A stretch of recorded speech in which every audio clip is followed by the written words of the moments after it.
Good afternoon, everyone, and thanks very much for joining us today for our lunchtime roundtable session. It's day 2 of Harper McLeod's very first virtual National Housing Conference. We haven't had too many technical issues to date, so we're really pleased how it's all going, and delighted to see so many friends and colleagues and clients of the firm joining us again today. Very happy to see you all.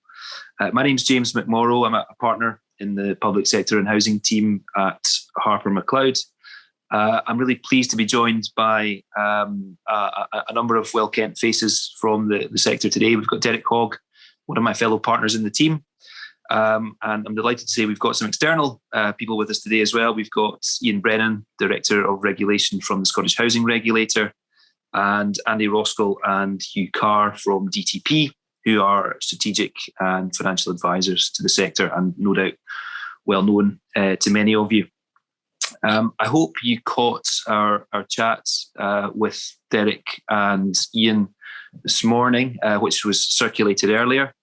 Lots of interesting points raised in there, and I'm sure that will provoke a good deal of discussion and debate as we go along today. We're certainly looking forward to continuing the conversation further. A bit of housekeeping from me before we kick off.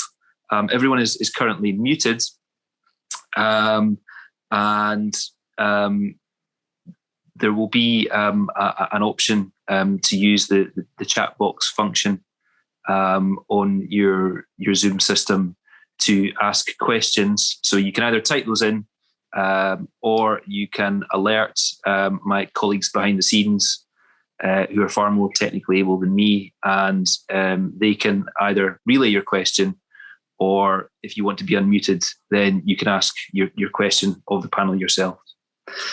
Okay, without further ado then, we'll crack on. We'll hopefully get to as many of your questions as we can, but if there's anything we don't get to today, then we'll certainly make a note of that, and we can circulate responses to the questions after the fact. So I think you obviously heard from Ian and Derek and me in the pre-recorded session this morning, but I thought we'd kick off by passing over to colleagues from DTP, Andy and Hugh, just to get an overview on their reflections on what's been a challenging year for the sector. So Andy, would you mind taking us away, please? No, that's absolutely fine, James, and hello everybody. Well, as you say, it has been a challenging year, and I think reflecting on that, it's quite clear that early on, in going back 12 months or so, the sector had to focus very, very much on moving to new ways of working and coming to terms with the changes that were going to have to be made. I think it's probably fair that some organisations cope better than others in doing that. But generally, I think the response was, from our perspective, what we've seen as advisors, was phenomenal, really, with a few years digital plans somehow becoming implemented in what was a matter of months. So quite remarkable activity, really, and focused and sort of calm heads, really, in quite a difficult situation. And I think probably from our view, we saw quite quickly the sector got into a new way of working and starting to focus on reviewing plans, both operational and business plans and financial plans, and really making sure that all the basics got done well. We helped a lot of clients with business plan revisions at that time. It was kind of that time when people were looking at them anyway. But a lot of people had already done stress testing, 12 months ago, but started to have another good look at that, looking at all the assumptions, really. And some of our clients did lots and lots of stress testing and recovery modelling during that period as well, just to sort of see where the headroom in the business plans were and how potentially compromised they might be, depending on a range of assumptions. So we did a lot of work there. After a little while, I think some of the major concerns that clients had around arrears and they were built into plans, seemed to dissipate a little as we got to grips with the real impact of the changes. And the main issues then seemed to be more about sort of making sure people were happy working from home. That was a key focus, really. Not to sort of take your eye off the ball in terms of looking after your staff, which is always important. And all staff had a different experience. Younger people perhaps suffered more than others in that respect. But more practically, in terms of the operational side of it, there were real challenges, I think, in terms of accessing properties to do essential work, responsive work, but also key sort of statutory work such as gas servicing and achieving what was required there. But there seems to be a common experience of deferrals of planned work as a result of some of that access issues. And so some of the spend and the impact of spend on the business plan resulted in sort of deferrals of expenditure, which actually took the pressure off the business plan itself in a way, although obviously that is only a deferral and some of that work needs to go back, and the fact that you've not been able to do it actually creates some problems in itself and still needs to be accommodated. But it sort of gave us sort of flattering position in terms of financial reporting. In terms of funding, which obviously DTP does quite a lot of that here in particular, unlike the previous financial crisis sort of 10 years ago. So access to funding was not an issue, whereas in fact it was at the heart of that particular crisis. And we as advisors and working with our clients have continued to raise funds for our clients in what has actually remained to be quite a benign funding market, really. And so that is quite different, really. Crisis, yes, but not in relation to access to essential cash and things like that. And in fact, I think it's fair to say that funders to the sector have been a fairly supportive partner, really. And I know Ian spoke about this in the discussion you had with Ian about how the regulator spent quite a lot of time engaging with funders, and they were keen to be, part of the solution to the sector during obviously a challenging period. I think with the various lockdowns, the early ones being more challenging perhaps in terms of coming to terms with that than the more recent ones, we all in the sector seem to have found a way of working and operating. And I guess the challenges now, as we sort of move out of where we are now, are about how we've moved from where we are to some different form of normal. Although it seems to me, talking to quite a lot of our clients, a wholesale move back to the office doesn't seem to be at the top of a lot of our clients' list. And in fact, quite a few of them are actually, if they haven't already, started to seriously look at office plans and what they actually do with offices. Some have more than one office, and some are looking at how they deal with that, either lease, what they do with leases, or whether they own them. So, I mean, in summary, the sector, I think, has once again risen to a massive challenge over the last 12 months, and it does seem pretty well placed for the next phase as we move forward from the pandemic. We've got plenty of challenges to come, as Ian quite rightly said, James. Yes. Yeah, I mean, I think that's been our reflection on the past year, is that the sector has coped admirably well, and I think a lot better than many other sectors. And Ian, I think, used the phrase "necessity being the mother of invention," and I think people have been forced to change, but have actually adapted to that change very quickly. So I think collectively the sector can pat itself on the back.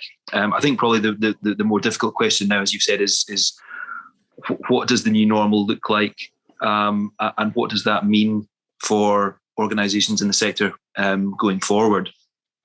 I think one of the issues that we've looked at a lot for clients has been around their governance arrangements, and I wonder if you or Hugh might reflect on what some of those governance challenges have been, whether you think governance has been compromised in any respect as a consequence of a move to remote working, and whether you think some of those changes will be permanent or not. Yeah, I think it's an interesting question, really, because I think talking to clients, people have different views, I think, about that. Mm-hmm. I think there are some who might say that governance has been compromised to some extent, although not everyone would agree. Some members have said to us that they find the video format that we've adopted, the remote working format, a bit cold and challenging officers or even fellow members can sometimes come across as a bit negative because of that sort of, you're straight into the business, aren't you, on a video call, whereas quite often during meetings you have time before the meeting, time over coffee, over lunch to sort of engage and have different discussions. So you're quite kind of straight into it. But as I say, some people have felt the opposite and have, in the positive side, they've welcomed the ability to attend meetings without all the travel before and after, and that's been quite a bit of the benefit. And I think attendance has been quite good, I understand, generally as a result of that. I mean, as I say, a common complaint has been that lack of being able to engage. And whilst early in the as the pandemic emerged, some of our clients actually deferred some of the strategy work that they would normally do with boards, corporate discussions, and things like that. I know we certainly had a few lined up that were deferred, but eventually came back.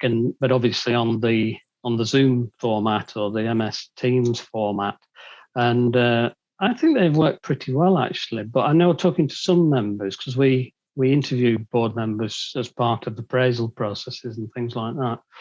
And one or two of them have felt that have really missed that sort of softer engagement. And I think, we were chatting the other day here and just thinking that I think probably whilst sort of long-standing members might have handled that well and coped with it well, perhaps brand new board members, which, recruitment goes on, doesn't it? They will probably have missed out a little bit on that sort of ability to engage. I would definitely agree, Andy. I think a lot of people have missed that, what you call the softer side of it, the chats over coffee, the chats over lunch.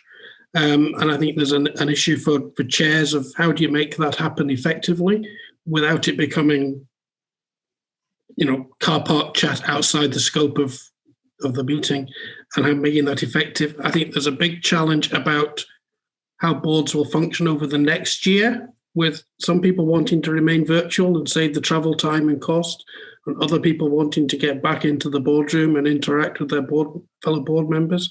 And how do you manage a meeting that is half and half, or a board that feels half and half, where you've got 6 people who want to be in the room and 6 people who want to be doing it this way? Can that work effectively? Do you have to mix and match somehow or other? I think that's a big issue. And I think tying it back to the conversation earlier about finance and funding, yes, funders have been pragmatic and cooperative. And, I think Ian had the phrase of the business driving the governance, not the governance driving the business. I think that's definitely been the case. But there are a number of things that have been deferred, not just ordinary routine maintenance, but stock condition surveys, valuations, etc. They cannot be delayed forever. And when they do get delayed, the impact of them becomes bigger in the business plan going forward. So how do we make that happen? Could we sustain this lockdown approach for many months longer than we hope it will be? I think that would be an interesting question, and hopefully one we won't have to answer. Mm-hmm. Yeah, I think probably I would say that boards probably need to be vigilant for a slow creep away from strong oversight. And whilst I suspect most have done a really good job, there is always that potential for actually almost inadvertently adopting ways of working that aren't as good as they previously were. Yeah. And that decision-making process is vital that is maintained, I think. But I mean, looking forward, I think as we move, hopefully, in the right direction, I think the key sort of governance challenges and the sort of risks, if you like, are to make sure that, as Ian said quite rightly, resilience receives a lot of attention.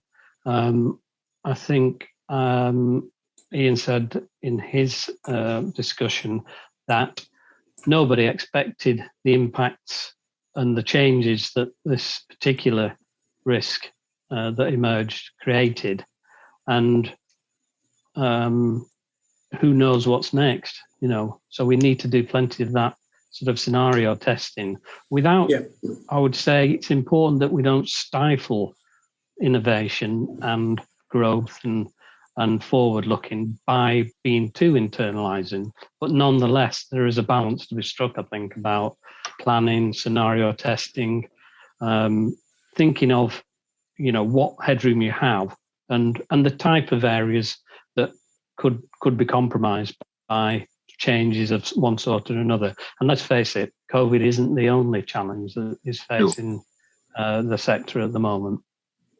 I think it just proves you can never say that the worst won't happen either. Yeah.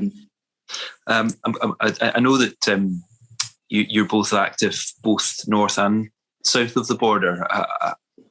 What are your reflections on the English experience and any particular differences between how things have rolled out in England when compared to Scotland? And are there any lessons you think that one side can learn from the other, or any emerging trends in England that you think might become a feature of the Scottish sector? I'll probably start and then you pitch in there, Hugh. I would think not as many as you might think, really. I think one interesting feature, I think, is the regulators clearly have good dialogue between themselves. So in terms of the regulatory approach, it's been one definitely of pragmatism. And I think that whilst the regulatory regimes are different in a number of ways, the approach that the regulators have taken have actually been incredibly supportive. And whilst it's important going forward that effective regulatory oversight is achieved, because we know the benefits of that. Okay, there's a lot of energy goes into making sure they do remain regulatory compliant and also statutory compliant, but all for good reason, not least because that important stakeholder, the funders, take great comfort from the regulatory regime that operates in England and Scotland. And I think it's it's really vital that that is maintained. But I think that pragmatic approach in terms of allowing filing of returns to be delayed somewhat, and also that sort of regular engagement with the sector and reporting on what people are seeing, how people are operating, the challenges people are finding through the surveys and things like that. I think they've been really welcomed by people in Scotland and England, really. It's been good, actually. A very mature sort of relationship is clearly developing, really. But yeah, I think it's been a kind of similar process. But I think the key thing is the sharing of information. People have been quite keen to share their experiences, help each other out, and be more collaborative than perhaps, maybe quite a few years ago. People were a bit more sort of guarded about what they shared. Yeah, I think that's true, Andy. I think also, Ian referenced the Social Housing Resilience Group and its work and its sharing of ideas and best practice and how useful that was across the Scottish sector. I think that's definitely been the case. And I think, the whole pragmatic response, doing what can be done, has definitely worked. And I think the sector has responded tremendously well and taken on many things that you wouldn't have thought the sector would do, like working with food banks and so on and all the rest of it, that has made a big impact across communities. Absolutely. We're starting to see some questions coming through from attendees now, but I'll bring those in a moment. But I just wanted to bring Ian Brennan in first, just with any reflections that you had on what you've heard from Andy and Hugh, Ian, and just a question from me about what sort of engagement do you have on a regular basis with your English counterpart? Thanks, James. Yeah, it's interesting and actually very reassuring to listen to Andy and Hugh, because the world that they describe is certainly the world that we are finding out there. And I would just endorse that point about the sector response. I think now that we have got so used to working in these odd conditions, it's quite hard to remember how we all felt this time last year, because there was a real feeling, how will this actually work? Well, I think the answer is it worked really, really well, because we have seen dedicated people and organisations across the country be pragmatic, concentrate on solving the immediate problem. And I think that's not only been the sector itself, but it's also been all of the major stakeholders. We meet regularly at the Resilience Group with the representative bodies, and you've got folk there like the CIH and Scottish Government, and you kind of reflect that kind of development would probably have been worth doing, in any circumstances. And I think one of the big challenges for us going forward is how do we lock in the gains from this period, because there will undoubtedly be gains from that, and there's a lot of interesting discussion around that just now. We always were aware at the beginning that we had a real balance to strike, and I've spoken to a lot of regulators, and they've described exactly the same circumstances, because while we have to acknowledge the difficulties and the challenges that the organisations that we regulate are facing, we still have a job to do, which is to take care of the interests of tenants and service users. So striking that balance has been, I think, key to all of our thinking around what we do. And you've seen various things that we've done. For example, early on, we put out revised business planning guidance, which I think is probably my number one issue when I look at the sector just now. If you kind of think about it, not only have your numbers changed in terms of what was in your business plan, but all your assumptions have changed as well. And we've heard Andy and Hugh talk about what's happening around planned maintenance, where you clearly aren't spending the money that you would have been spending, but that's being pushed into the future. So I think everyone's aware that there are big challenges to come. All I would say is that if people can show the same, pragmatism and problem-solving approach, then we should get through it. As far as our relations with our colleagues elsewhere in the UK are concerned, we've always had good relationships throughout the UK. I was actually thinking it was last December, but it wasn't. It was the December before that, where I was invited to speak at the Irish equivalent of the SFHA's conference. So we have got good relations, good channels. We've probably spoken more as a result of the pandemic than we would normally do. But I'm delighted to hear somebody like Andy, who knows the sector both north and south of the border, to say things like, there's not as many differences as you would expect. Our approach has always been to try to be pragmatic, to try to be supportive, but at the same time, bearing in mind that we're still the regulator, and if we need to have difficult conversations, then we will still have those difficult conversations. But yeah, my kind of reflection a year in is that given the strains and stresses and the difficulties folk have been working under, we're probably in a remarkably good place, but probably add a wee note of caution there to say that the next bit's probably going to be the hardest bit. Thank you, and that's really helpful. We've, as I said, we've started to get some questions coming through now. So I'll read out some of the questions we've had, and then I'll volunteer in inverted commas someone to help answer them. So the first one, Ian, I think is for you. That's from Nick Pollard, or Nicholas Pollard, to give him his Sunday name as he appears on the chat. So next query is, given the perceived engagement of boards and oversight not being as direct, but by necessity being at a distance, how do we ensure that those charged with the responsibility of determining whether RSL governance is adequate have the ability to adequately determine that appropriately? And I think that's obviously referencing the role of the regulator there. So next query is self-assurance itself the answer, or are there perhaps other ways we can think about doing that? So Ian, would you mind kicking off on that one?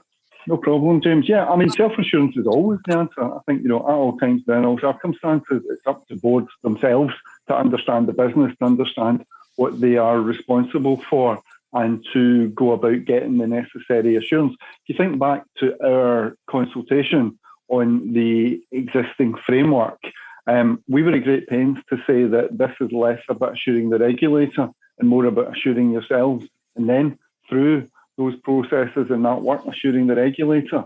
I'm going to speak personally now rather than as an SHR director. But one of the things that I think, from a point of view of a professional accountant, one of the things that I think is incredibly useful is the 3 lines of defence model. I'm on the chair. I chair the Audit and Risk Assurance Committee at Historic Environment Scotland, and that's absolutely central to my approach to understanding my responsibilities. And for those that aren't familiar with the 3 line of defence model, it's first line of defence is making sure you've got competent people doing essential work. The second line of defence is making sure that you have got adequate supervision of those competent people. And the third line of defence is independent assurance around what the processes and how your organisation is working. And that independent assurance can be your external auditors, can be your internal auditors, can be maybe somebody that you bring in order to provide an independent expert view. But in answer to the next question, self-assurance is the answer in this, and self-assurance is always part of the answer. Thank you, Ian. Does anyone else want to chip in on that one before we move on to the next question? I'll take that as a no. So Ian said it. Next question from Gary DL. So one of the things that has been evident is the role of RSLs as community anchors and expanding into a range of services which go way beyond bricks and mortar. On that basis, do you think there requires to be any changes in the regulatory framework to allow greater flexibility to landlords to deliver services perhaps out with their core business? And I think that's a really interesting question. It's certainly something that we've seen from our own experience and just from what's been in the press, that the RSLs have in many cases been the first point of contact and the conduit through which a whole range of services and help and assistance have been provided, not just core landlord services of RSLs. And I think it's really interesting that the description of RSLs as being a community anchor. So do we think there needs to be any changes in regulatory framework to give RSLs greater flexibility to address the evolving needs of their tenants and the community? Ian, again, I'm not picking on you, but will we kick off with you, and then I'm sure the rest of us can chip in with their own views on that. Yeah, it's an interesting question from Gary. From our point of view, we've always been clear that wider role is part of what RSLs do. And a long time ago, when I was more involved with the kind of bean counting than I am just now, I always looked at wider role, and you could always see that RSLs invested in wider role. You had less income from wider role than you had expenditure. So that's always been there. I'd be quite interested to hear from Gary and maybe others if there are things that they feel they can't do because of where we are just now. Because from our point of view, as I say, wider role has always been part of it, and I can't remember a time, and maybe it's my memory going, but I can't remember a time when we have ever said to an organisation, you shouldn't do that or you mustn't do that, because it's not within what you do. So I'd be interested to hear other things that people have looked at and said, either the legislation or the regulation means that we can't do that, but it would be a good thing. Yeah, I totally agree with Ian there. I think the as Ian recognised in the previous session, the this sector has definitely been at the front line during the pandemic, and traditionally has anyway gone beyond the bricks and mortar in some organisations to a greater extent than others. But fundamentally, I think it's down to the board, with the support of the executives, to set out its corporate plan and its purpose and its mission, and to make sure that it delivers that. That corporate plan can include development of new properties, but wider support to the communities. And that's key. And I don't think regulation actually seems likely to constrain that mostly. So perhaps there are some areas that do limit things, but I'm not sure what they are. I think, Andy, just to follow up on that point. I think it's a question more for the board of controlling the business, isn't it? I think as well, Hugh, there is a legal dimension to this, in that obviously RSLs can only have certain objects and purposes that are set out in the Housing Scotland Act 2010, and then if which are actually quite wide-ranging and would allow you to provide additional services to the people in the communities in which they operate. There's obviously the additional overlay of charitable status, which applies to most RSLs in Scotland, which again does limit you, at a formal level, to only doing things that are wholly and exclusively charitable. But if you wanted to do something that wasn't seen as charitable, I guess you could do it through a non-charitable subsidiary. But also B, the core purpose of RSLs is the provision of care to those in need.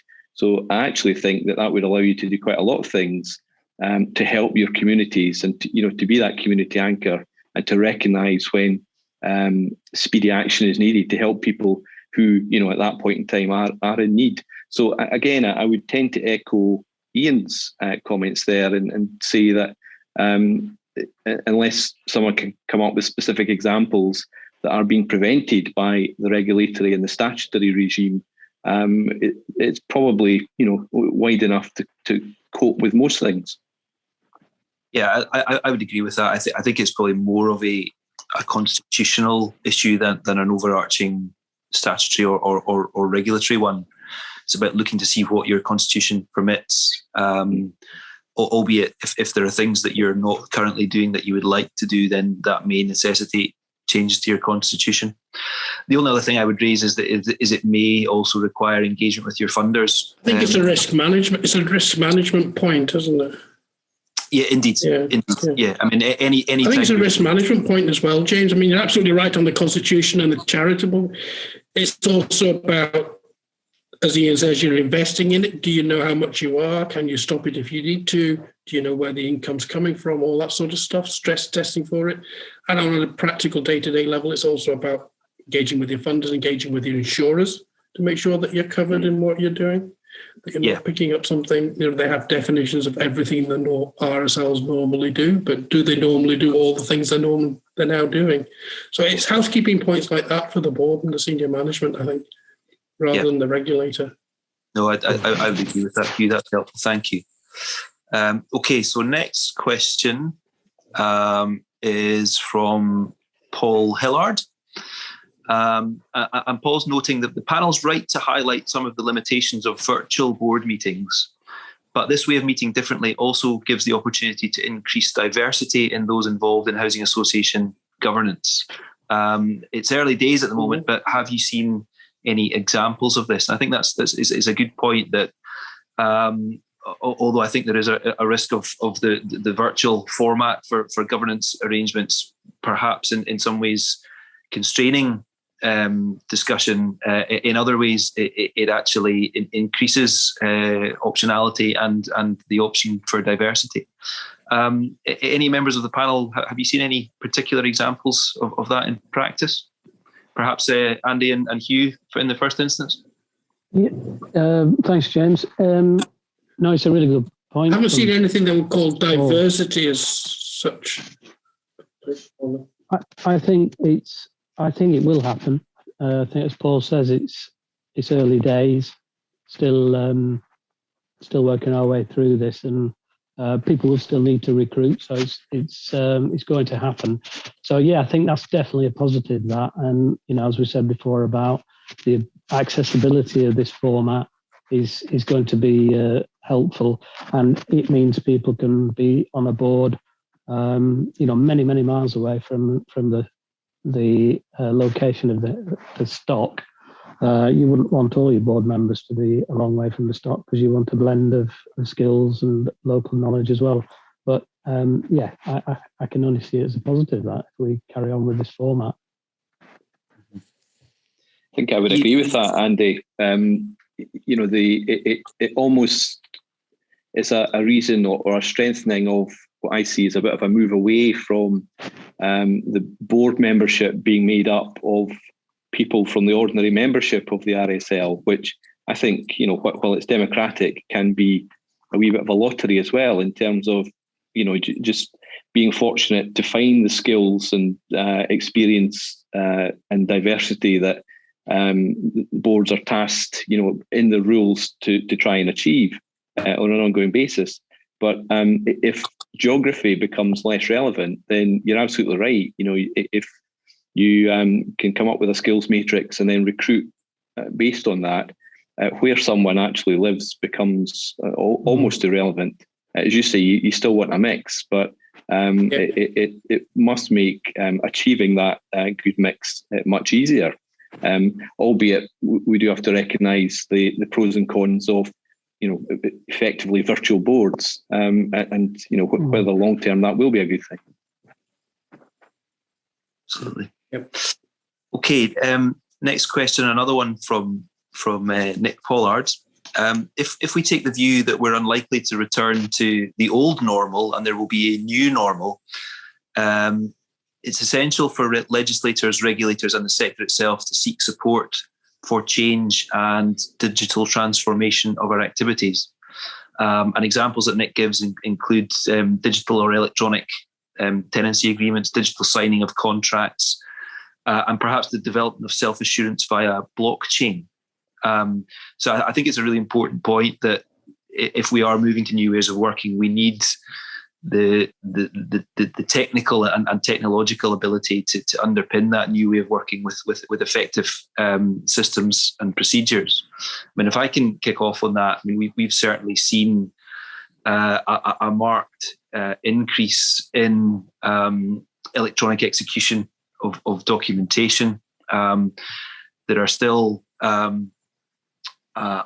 whole range of property transactions where electronic execution of documentation is not currently possible, and Derek can perhaps talk to that in a bit more detail. But we're certainly seeing the rise in the use of systems like DocuSign, which are a safe and secure and competent way of executing a whole range of documentation, including, I think, property documentation.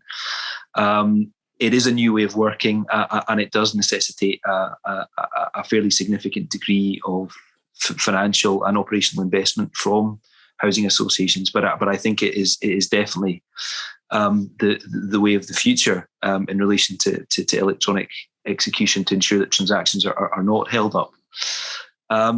Derek, is there anything you want to say on electronic execution of docs and property-related issues?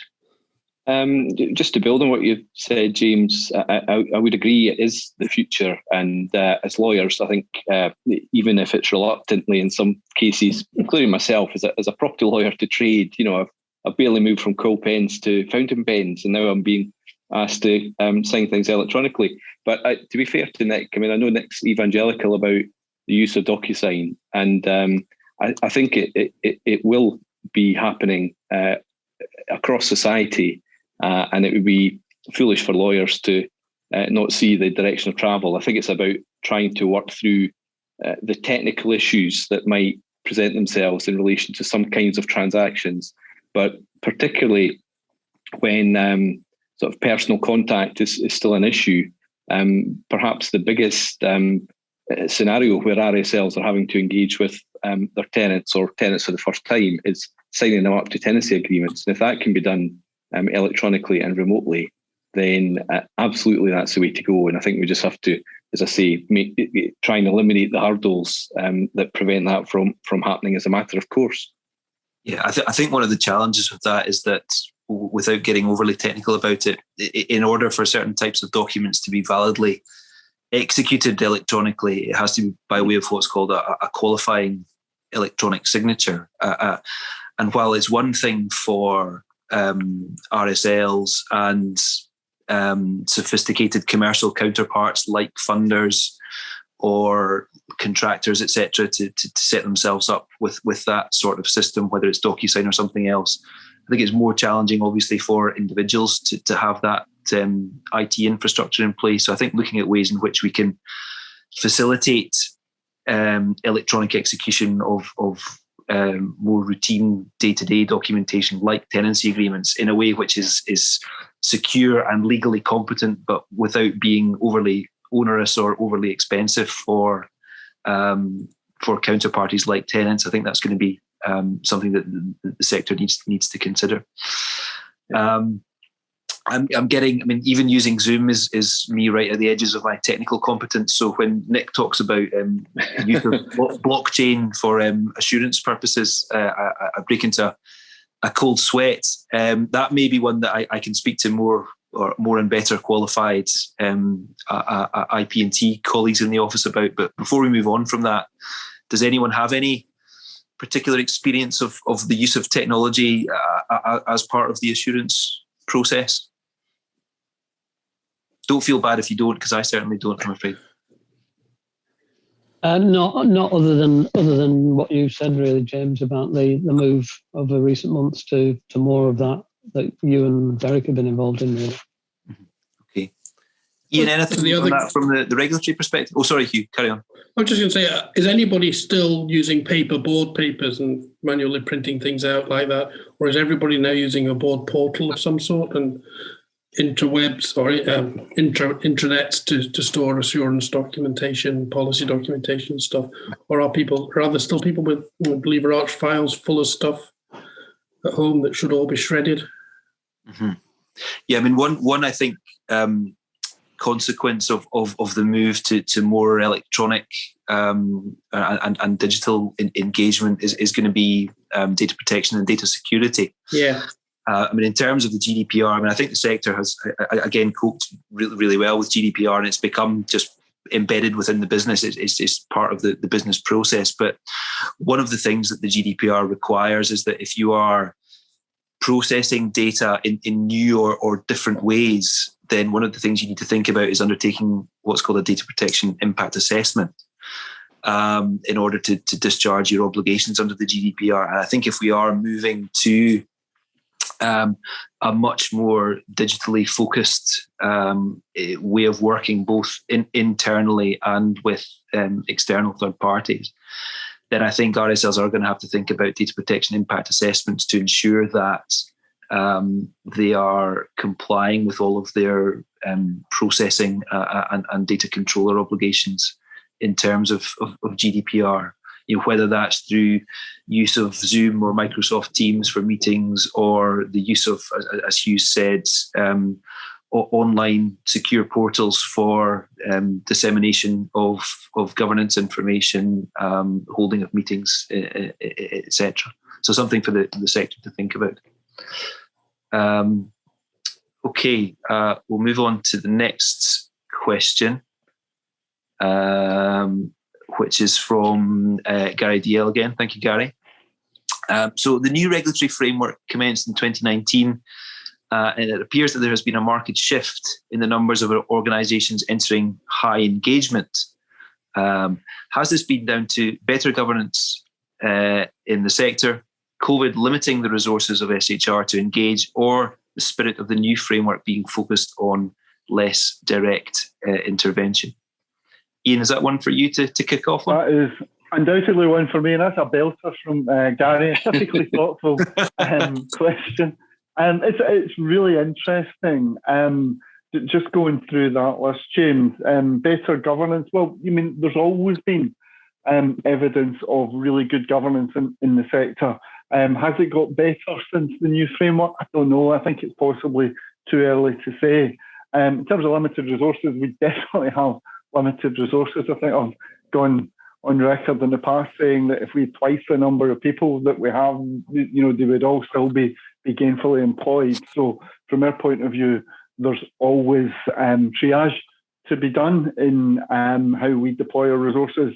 And the third one is the new framework being focused on less direct intervention. I think these are all quite interesting hypotheses. From our point of view, it's probably much simpler than that. I'll talk about intervention. In terms of intervention, we will only intervene when we think it's appropriate to do so, and that's the test that's set in the legislation. And I guess the simple answer is that we haven't come across a situation where it has been appropriate to do so. I think people should be assured that if we do, then we will take whatever action is required. But it has really just been that simple that we will only use our intervention powers when it's appropriate for us to do so. In terms of what happens next, where are we just now? We're at the 9th of March, but by the end of this month, we will be doing something we've never done before.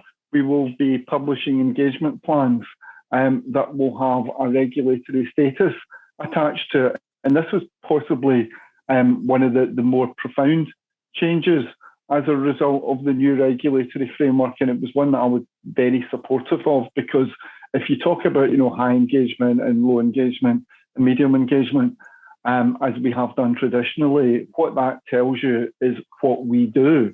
We get a lot of pushback from funders to say, well, we're interested in what you do. Actually, we're probably more interested in what you think. So for the first time at the end of March, we will be publishing engagement plans that will be telling organisations that we think they're compliant. And I think that's quite an important development. There will be some organisations where we will be saying that they are working towards compliance, and there are other organisations, and there's only two at the moment, Fairfield and Thistle, where we will be saying that we are taking statutory action. So, yeah, a really good question, Gary. I think I would definitely rule out the limited resources because that is never a factor, as to whether we think it's appropriate to intervene. If we think it's appropriate to intervene to protect tenants, that's what we'll do. I think, there's possibly evidence to suggest that there's better governance, and the new framework is very firmly focused on self-assurance, and I think that's definitely working. I remember, James, and it seems like another age, the last conference you had at Dunblane, I did a joint session with Julie Cosgrove, and Julie was kind enough to say that she was an initial sceptic about the new framework and the assurance process, but actually having worked through it, she could see the value of it, and that's something that we hear from a lot of people. Yes, no, I think that reflects our experience as advisors, that initially there was a lot of angst and a lot of concern among RSL executives and governing bodies about the process. But I think that has settled down now, and I think people have recognised the value of it, and the fact that it is a manageable way of working. And I think, Ian, we touched upon it in our discussion with Derek that was circulated earlier, that you recognising the need to act proportionally as a regulator, you will be reflecting upon the impact of the pandemic in terms of your approach to regulation going forward. Absolutely. We've got a question from our own Colette Miller, one of my fellow partners in the team. A question for Ian. How does the regulator itself intend to change the way it works internally following lessons learned from the past year? I think it's a good point that we've talked a lot about how RSLs have managed, but what's it meant for you in terms of your own working arrangements, Ian, and those of your colleagues in regulation? I think it was probably as big a shock for us as anybody else. I had a kind of almost did a comic double take back in the summer. My wife and I were out for a walk, and I saw in the distance one of my colleagues, and we kind of bumped into each other. I thought, I haven't seen you for ages. But then again, we talk every day, so there's this kind of interesting divergence. From our point of view, we are, what it has meant in practice is that we have been keeping our ear very close to the ground. We are very keen to talk to people. I think there has been more engagement in a very constructive way between ourselves and stakeholders, and between ourselves and the organisations that we regulate. So I think it has been probably more people intense. I think I said when we spoke earlier, James, that regulation's about relationships, so it's much harder. It's much harder when you can't actually get in a room and talk to people and sort of thrash things out. And we've had a couple of quite challenging things come up at a couple of organisations recently. And I think we've all reflected that it would be much easier if you could actually talk directly to people rather than, via Microsoft Teams. What we will do in terms of going forward is, I think, like everybody else, I don't see it being imminent that we will, once again have 50 people working in an office. I think, like everybody else, we'll be thinking, how do you do this blended thing? And I think it was Hugh was talking earlier about the difficulty of actually, chairing a meeting where you've got half the folk in the room and half the folk joining remotely. So I think we've all got new skills to learn. In terms of what we actually focus on going forward, if you go back to this time last year, we put out a very clear statement to the effect that our focus would be on the immediate issues arising from the pandemic. If you go back to November, we kind of updated that when we published the areas of focus in our risk assessment. And let me get this right, those were tenant and resident safety, financial health, governance and homelessness. So those, I think, are very much driven by that need to focus on near-term risks. What we are keen to do is to gradually get back to business as usual as quickly as possible. For example, we have we're looking less at development risk than we have in the past. We don't really want to take for that to be a long-term thing. So from our point of view, it will be a matter of watching as we emerge from lockdown, keeping the ear very close to the ground, understanding the risks that RSLs are facing, and making sure that we're in a position to act whenever possible. And I would urge people, please do, if there's something on your mind, pick up the phone and talk to your lead regulator. That's what they're there for. Okay, thank you, Ian. We've still got some time for more questions, so please, if anyone does have any questions, please send them through, and we'll do our best to address those. While we're waiting for further questions to come through, I think one of the most interesting takeaways from our session with Ian earlier was Ian's, I think, 12-point list of things that should be on every... up to 14. 14, sorry, 14. 14 to-dos for RSL chief execs and senior staff. And I thought we could maybe just go around the five of us and talk about what we think some of the key priorities and risks will be. And to give you all some time to think, I'll kick off with that. I think a big part of my part of our practice relates to procurement and contracts, and I think we haven't really talked very much about Brexit as yet, but I think that's going to be the continued fallout from COVID-19 and the as yet completely unknown impacts of Brexit. I think is going to lead to greater risk of contractor failure, or greater risk of contractors looking to amend the terms of their contracts. And it's also going to impact heavily, I think, upon supply chain resilience in certain parts of the market.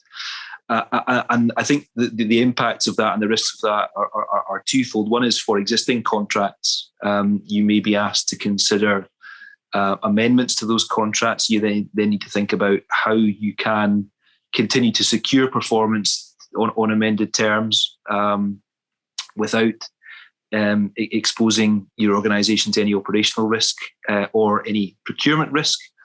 If you're substantially amending the terms of a previously procured contract, are you in fact creating a new contract, which itself needs to be publicly procured? And are you therefore exposing yourself to procurement risk? So there are things to consider around existing contracts.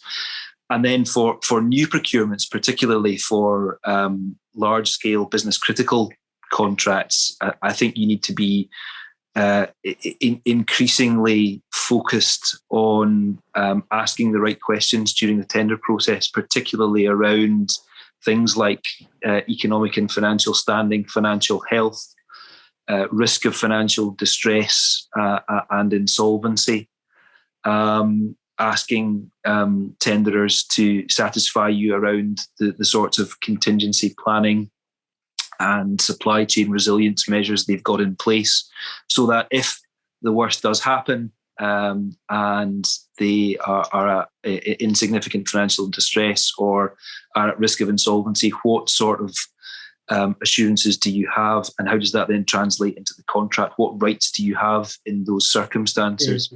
Are we increasingly looking at the need to secure parent company or other third-party guarantees to secure performance? And what arrangements do you have in place, particularly, as I said, for business-critical contracts, particularly where those relate to tenant-facing services? So those are two things that I think, in terms of contingency planning and really careful thought, is going to be around major existing and future contractual requirements, and ensuring that you future-proof those as much as you possibly can. Derek, will I move on to you next? Or in fact, I am moving on to you next. You have moved on to me next, James, but you also stole the comment I was going to make, because Ian talked about maybe not focusing on development risk, but as you've just articulated, I think it is actually very relevant and possibly could become even more so going forward.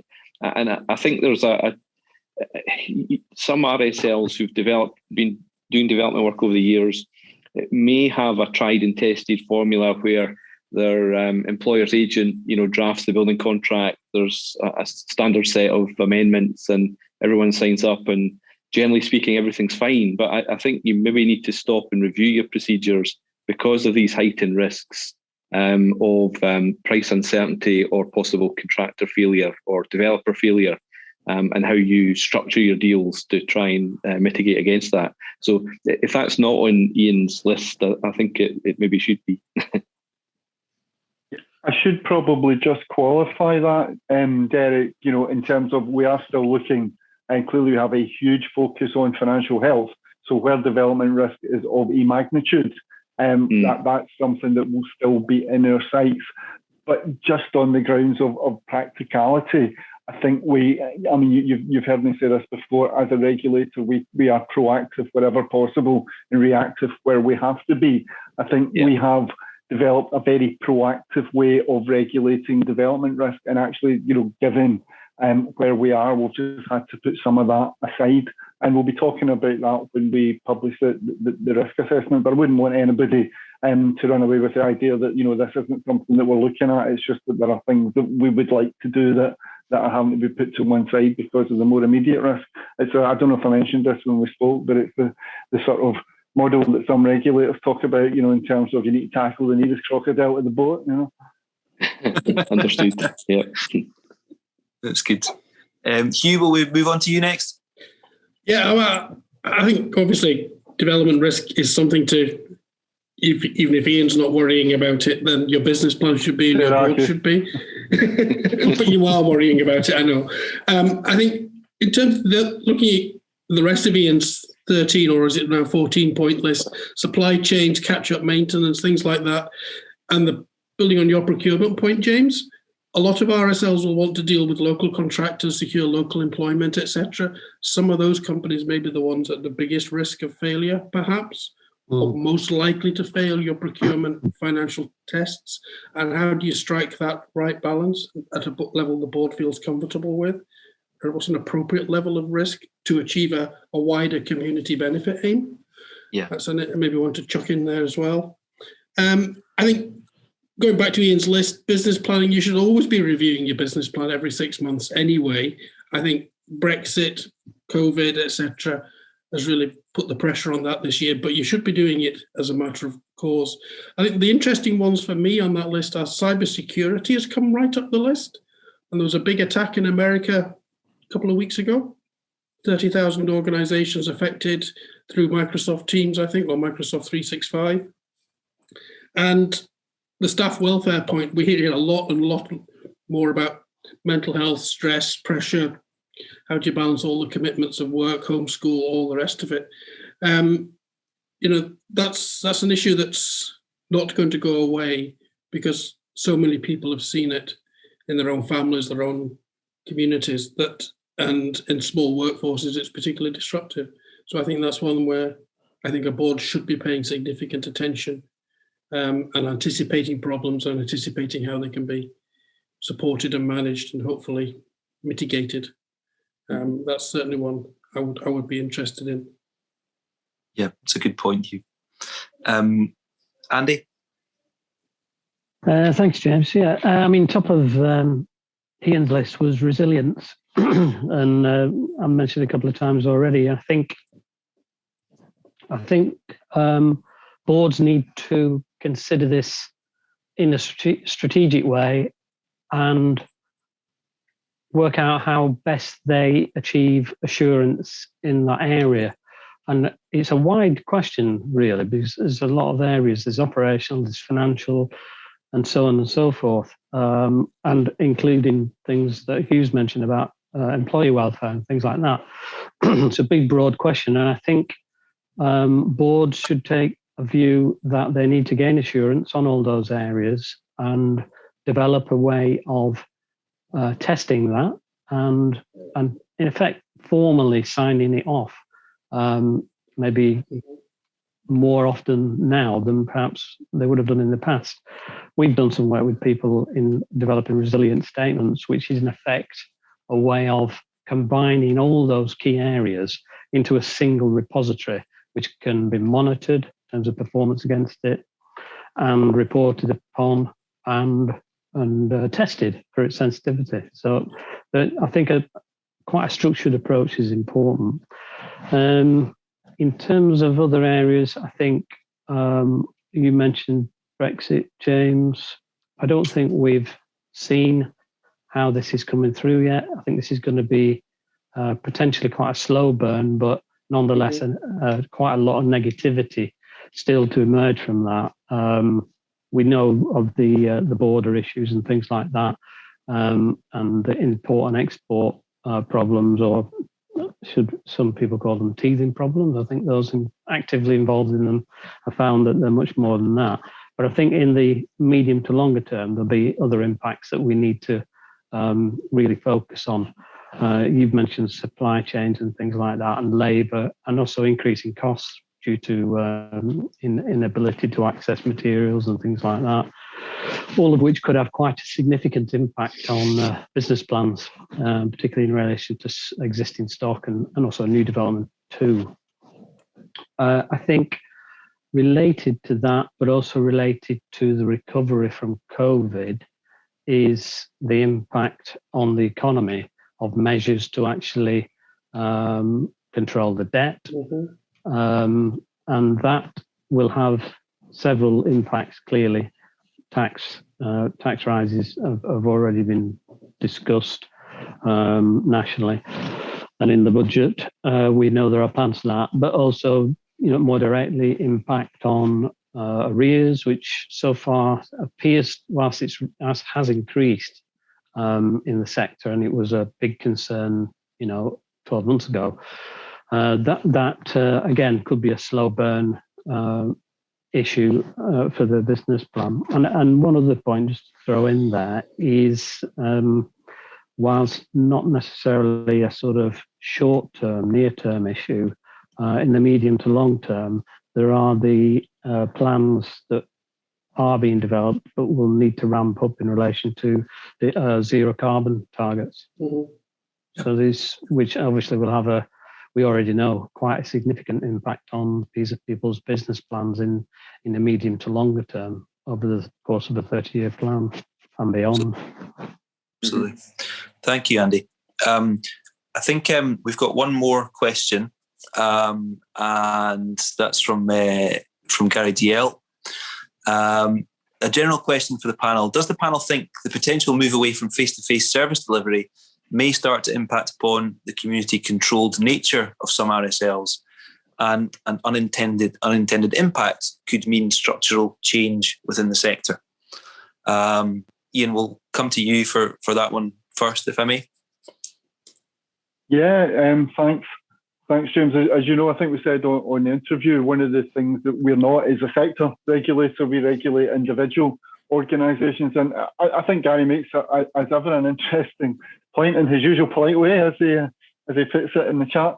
I think the sector will go where it goes. It's up to individual organisations to be aware of the risks, to put the plans in place, and to decide the best way to address those. One of the things that would worry me, if I were a community-controlled association, is probably the compliance burden. You know, I think every year, and you'll be more aware of this than I will, James, as a lawyer, the number of things that you have to comply with to be a landlord is getting bigger and bigger and bigger. And I think from my point of view, if I was a chief executive or if I was a chair of a community-controlled RSL, I think I'd probably see that as maybe more of an issue. How do you, if you don't have the resources of a sanctuary or a Wheatley, how do you make sure that you get a level of comfort that you're complying with all of the things that you need to comply with as a landlord? And you've mentioned procurement already. You've got GDPR. You've got all sorts of obligations around being an employer. You've got cyber security. You've got the whole rent affordability thing. So I think if I were in a community-controlled organisation, I would probably see that as maybe that would maybe be a more immediate issue. But as ever, I think Gary makes an interesting point. From our point of view as a regulator, the sector will go where it goes, and at all times and in all circumstances, we'll carry out a regulatory role. Thank you, and that's really helpful. I'm conscious we're over the hour now, so before we wrap up, does anyone have any final comments they want to make from the panel? I'd just like to agree with what Ian's just said about the pressure of not of the housing regulator, but of every other regulator on a small RSL, and the complexity of it, and the importance of good data behind that for your gas safety, your stock condition, your fire safety, your employee welfare, your GDPR, your FOI, the complexity of all of that, and then the value of balancing that against the value of community control and making sure you can achieve that balance at an affordable rent. I think that's a big dilemma, or a big challenge, not a dilemma, a big challenge for the next 5 to 10 years to make that equation stack up in a sustainable way. I think RSLs are up for that challenge, but I think it's not going to be an easy one. And I think there's got a lot of hard work to make it done. And I think some of it is get back to the basics and, the self-assurance point as well. How can a board be absolutely confident that its gas safety is correct? What has it done to prove that figure, prove that process, prove that compliance, and then build from there, that sort of approach? Yep. No, thank you, Hugh. Derek, any final thoughts from you? No, I don't think so, James. Okay. Andy? Just really, I think, as we reflected right at the outset, the sector has coped remarkably well with the challenges, but there are still more challenges to come, not directly COVID related, but emerging from that, indirect sort of issues. So I think, keep focus on strong governance, look for any weaknesses emerging from the changes, and really ensure that you've got oversight on the resilience of the business, and from the board perspective, a good mechanism for monitoring and managing your ability to control those resilience matters, really. Something that the board can clearly point at if ever they need to do that, but also so they've got complete assurance as a board that they can review regularly and take comfort from that. No, that's great, Andy. I think that's a really good summary of where we've got to today. So I'll finish by just thanking again Ian Brennan, Andy Roskill, and Hugh Carr for their contributions today. Very much appreciated, gentlemen. Thank you. And thank you to you all for attending today and for sending us some very interesting questions. Hopefully you found today's session to be stimulating and informative. As I said earlier, if anyone has any other questions or reflections, then please feel free to share those with us, and we can revert to you under separate cover.